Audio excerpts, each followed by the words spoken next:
நம்ம கூட இருந்தா அவர் என்ன செய்கிறாராம், அதை நம்ம எப்படி கண்டுகொள்ள முடியும்? ஆவியானவர் நமக்குள்ளே வாசம் பண்ணினால் அதுக்கு ஒரு அடையாளம் இருக்கு. அது என்ன அடையாளம் அப்படின்னு கேட்டா, அநேக மனிதர்களை கர்த்தர் தம்மிடத்திலே உங்களை கொண்டு சேர்த்து கொள்வார். அதான் முக்கியம்.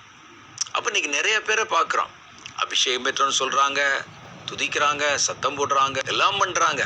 ஆனால் ஊழியத்துக்குன்னு ஒரு சின்ன துரும்பை கூட அசைப்பதில்லை. ஒரு மரித்த ஒரு மனிதன் அல்லது ரட்சிக்கப்படாத மனிதனுடைய ரட்சிப்புக்காக எந்த ஒரு காரியத்தையும் செய்யறதில்லை. அந்த அபிஷேகம் சந்தேகத்துக்குரியது. ஒரு மனிதனுக்குள்ளே கர்த்தர் இந்த அபிஷேகத்தின் வித்தை கொடுத்து விட்டால் அவன் பிற மனிதர்களுடைய ரட்சிப்பை குறித்து கவலை உள்ளவனாக இருப்பான்.